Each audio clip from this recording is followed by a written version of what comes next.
at the beginning of the book of Hebrews. I can't recommend enough to, if you can fit this into your devotional time throughout this Lent, to read through the book of Hebrews.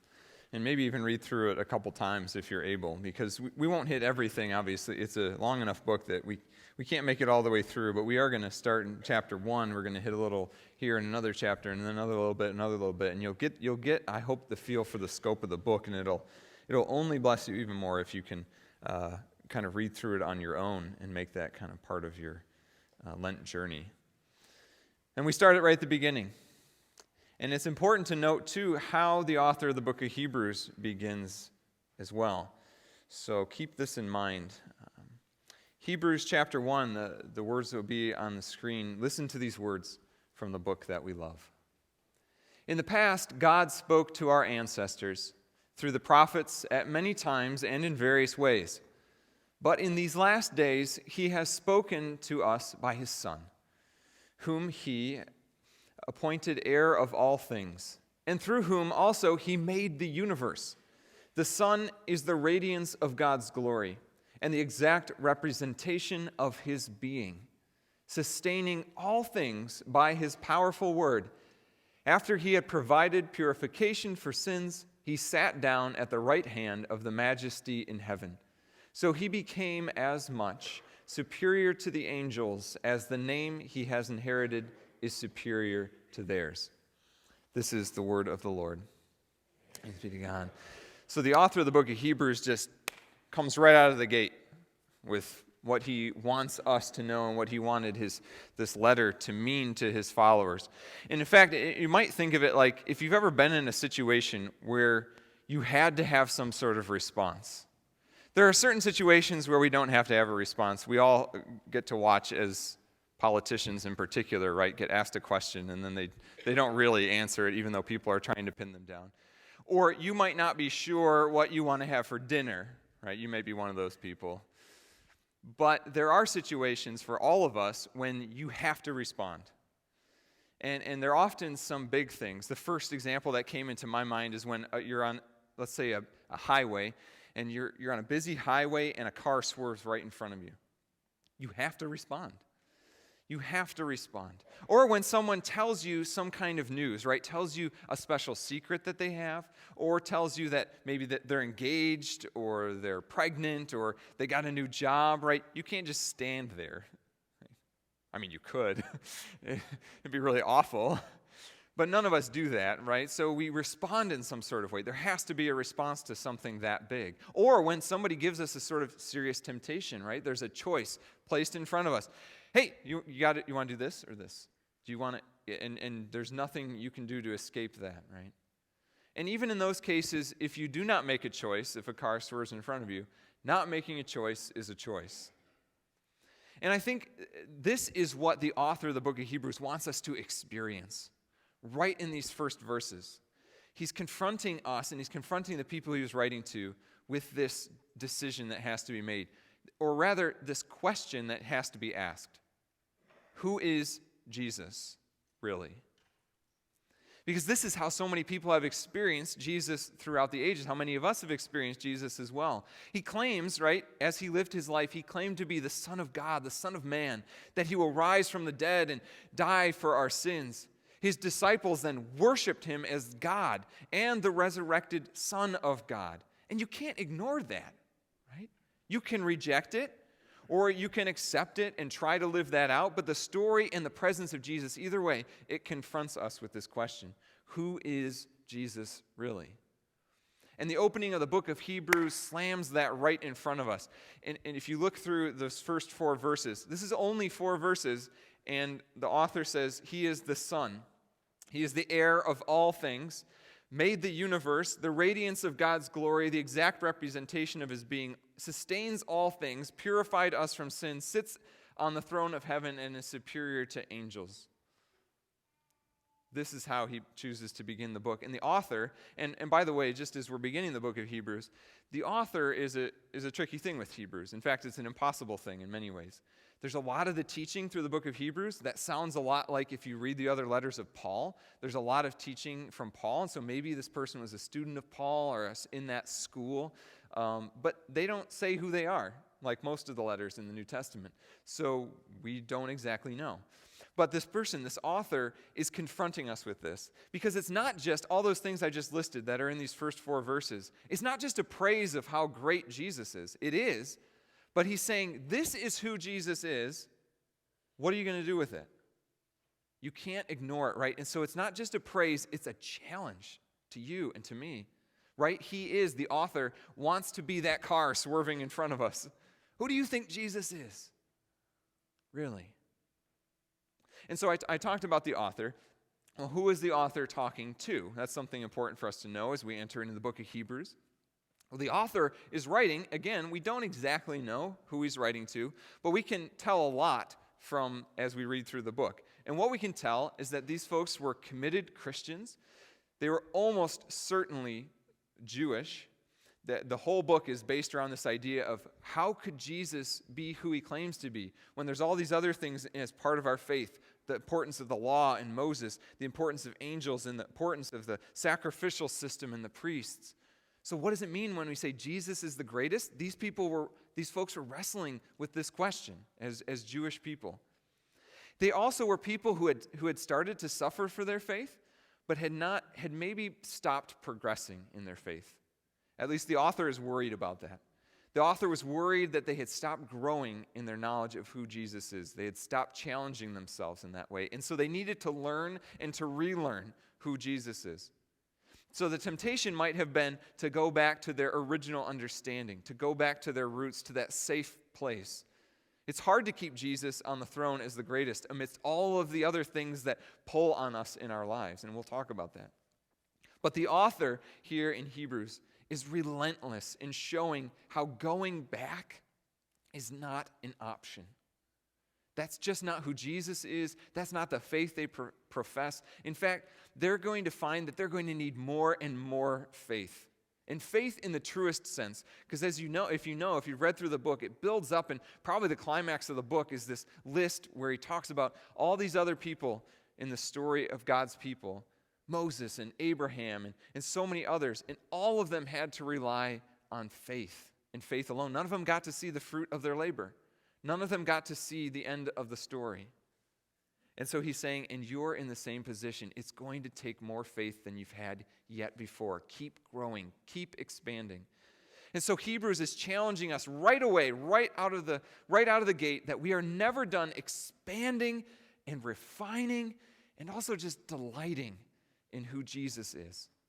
And that, in fact, I would say is one way to define what is a Christian. A Christian is someone who is continually expanding, refining, worshiping, and delighting in who Jesus is.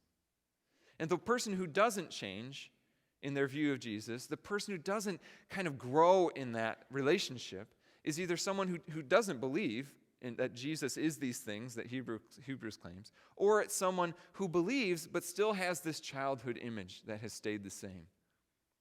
But if Jesus is really the center, if Jesus is really greater than, then we have to ask ourselves really a question every day.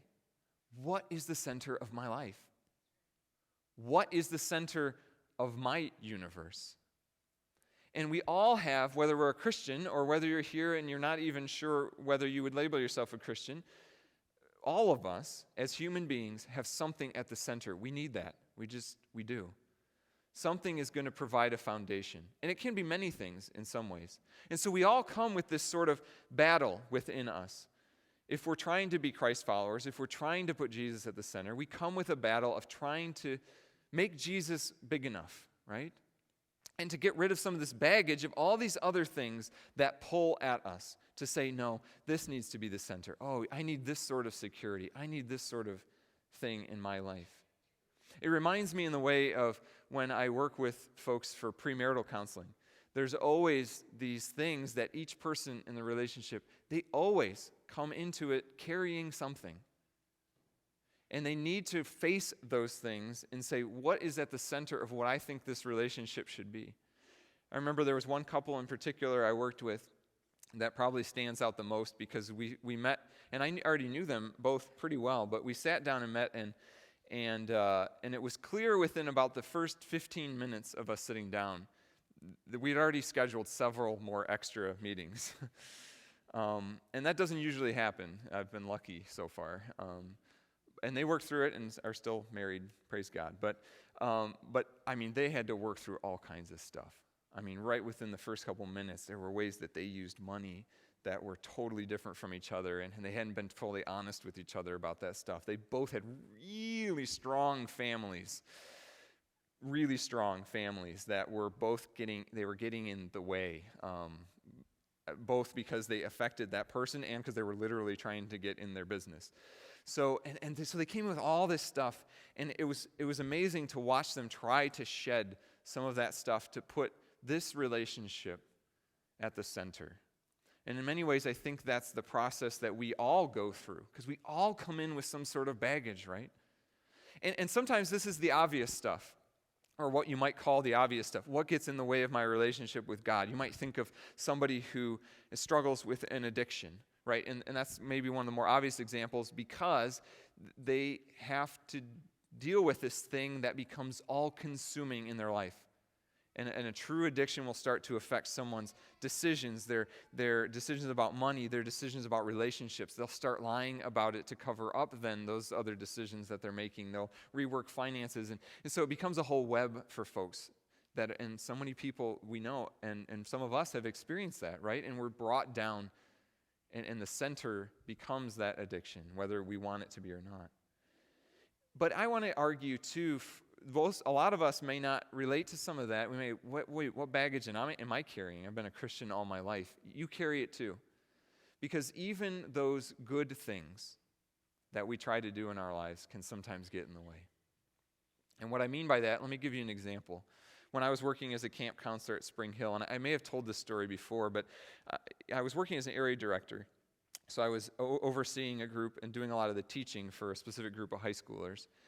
And it was toward the end of the summer, and if you've ever done camp ministry, you're just exhausted by the end, and you've been pouring yourself out over and over, and you always get to some breaking point, everybody, by the end of the summer. And I reached that point. I was having some time away space for myself in the cabin, doing some prayer, and I don't remember exactly what I was praying about, but I remember had this feeling, this overwhelming weight of feeling like it's not enough. I don't know if we're really reaching these kids. I don't know if I have more to give. I don't know if I'm doing the good enough teaching. I don't know if I've supported my counselors enough. And I remember in that moment, as I was praying all this, it was one of those moments you may have had if you've been a believer where you don't hear a voice, but you feel a voice. And I felt a voice saying, really? You don't have enough strength. You don't do enough of this. You don't have enough of it. Is it about you suddenly? And I felt in that moment one of the deepest moments of conviction I felt in my life, but also this incredible freedom. I suddenly didn't have to be at the center of my own story. And what a relief that was. What an unburdening that was. And I think that's what I'm describing, that even some of us, I know, and you guys, I know I've talked to some of you, you've gotten in places where you've gotten in that trap, where your own success at being the good Christian has gotten in the way. Right? Because you're suddenly basing your whole value of your life and your center of your life around that, about being the right type of person, looking the right way, of doing the right things, of filling up every moment of your time with something powerful and meaningful. But then all of a sudden you realize, wait, is Jesus actually at the center of all this? And so believers and non-believers, skeptics alike, have to wrestle with Jesus. We're always in danger of making Jesus less than. And in fact, Pastor Tim Keller has a great phrase that I love to borrow, that he says to skeptics, he says, do you really know what you're rejecting when you're rejecting Jesus? Do you really know, or are you just rejecting some stereotype of caricature, some small little box Jesus in a box? And to Christians, do you really know what you're accepting? Do you really know how big Jesus is? Do you really know how he comes into the middle of your life and messes it up? Are you really ready for that? Because Jesus confronts us all. If Jesus is really who we are encountering in our life, the book of Hebrews is very clear right at the beginning that we cannot be just coming on a Sunday morning and learning something or saying, oh, isn't that nice? Because Jesus, for a Christian, does not just come in and bless whatever we're doing and whatever we're thinking or our worldview. Jesus is our friend, but here in the beginning of the book of Hebrews, in this letter, we are reminded in this passage of how Jesus is Lord of all. Not just a magic token to bless us or confirm what you already think and do. Jesus, in fact, disorients us and corrects us as Lord of the universe, maker of all. And of course, as I said, we're the ones then who get in the way of that the most. Which is why in some ways this has to be a personal relationship, right? That's why Christians call it a personal relationship, because in many ways, in the end, we're the ones that we want to put on the throne of the universe when it comes right down to it. And so when we put Jesus in the center, we find a lot else has to be stripped away. And I want to give an example give you a little illustration of how this could work. So you've got life, and I spent the entire visual budget for this illustration. So you've got life. There's a bunch of stuff in life that maybe that's how some of your lives feel right now. Life. And we build this life, that's us, that's me, and then we get some important things. This bigger one, maybe this bigger one, this might be our family, or that's really important. So that's going to go in there. And then we've got our work, and we've got to get the kids to stuff, and we've got to raise them well. And then we've got this other thing over here, which is our hobbies and what I want to do. And then you've got all this other baggage of like, oh, I got to please my father because he always wanted me to have success and do all these other things. And so you've got that stuff that you got to fit in there. You got to succeed at the job. And then, man, that's really hard. I need this other thing to help me with that. Oh, I got my Jesus box. Good. Now I'm gonna get this. I'm gonna put this in here. And that's so often how we end up fitting it all together. We get our life box and we toss the Jesus box in with it. And that sometimes can work out for most of a lifetime for some people, until something really comes in to really challenge the faith. Something really hard happens, or you start to actually learn more about Jesus and you realize, I'm going to need a bigger box. Right? And so then what we often do is we go and get a bigger Jesus box. All right, so I've learned, I've expanded, now I'm growing, I've got my Jesus box. But you start to realize that doesn't really work that way, does it? And so what we're talking about when we talk about Jesus being greater is that our Jesus box needs to be this big. And everything else has to fit inside of that. And that is a daily struggle. It includes a decision that we all have to be confronted with, to choose to do this. But that's just the actual choosing. The actual doing is a daily thing until the day we die. Because we're always going to be tempted. There's always going to be new boxes that we're going to have to pick up in our lives, new situations and new things we're going to learn and grow, and new opportunities. And we're going to say, how am I going to make sure that Jesus is really the center of it all, and that those things fit inside and not the other way around? And that's what drove those readers of Hebrews back to the type of faith that they knew before. So the question for us and throughout Lent is going to be, Jesus is greater than, and what's going to be on the other side of the equation for you? What are those things that get in the way? For Hebrews, it was a lot of things. It was partly the persecution they were experiencing, but it was also all these other concepts, all these other things in their life that they needed to come to grips with.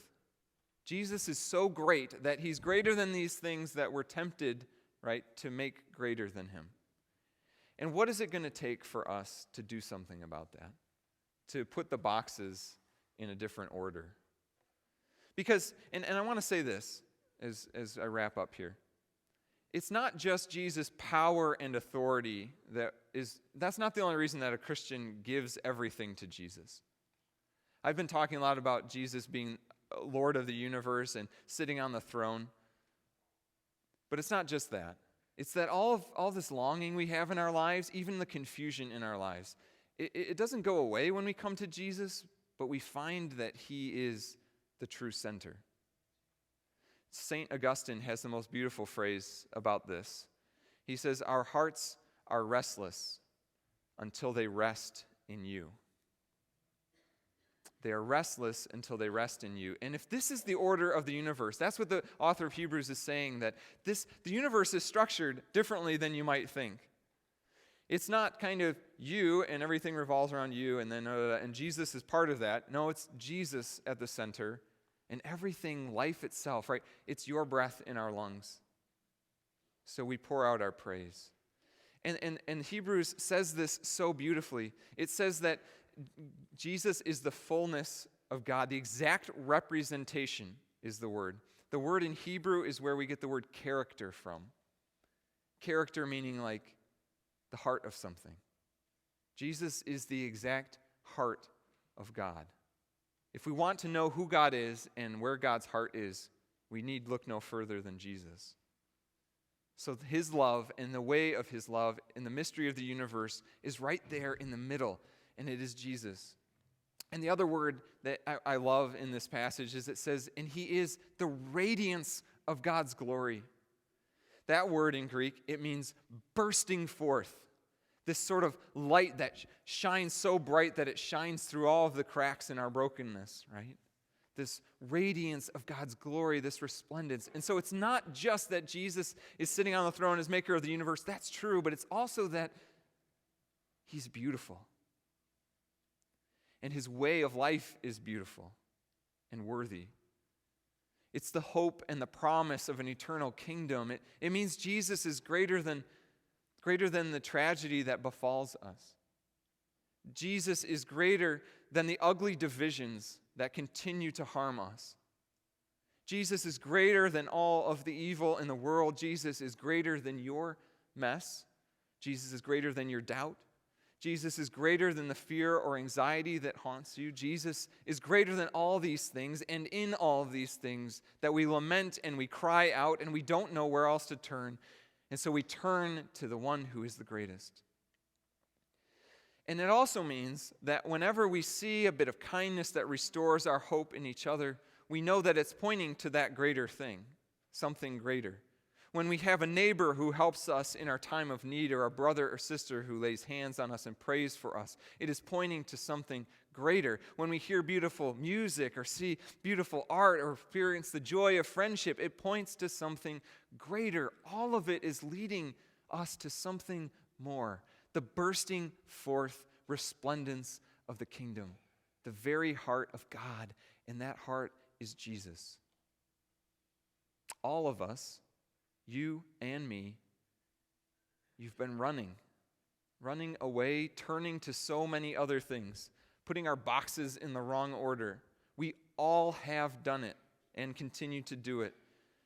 And Lent is there's no better time to recenter ourselves, to recommit ourselves to Jesus and to who he is in our lives, because Jesus is worthy. He is the exact representation and the fullness of God's glory.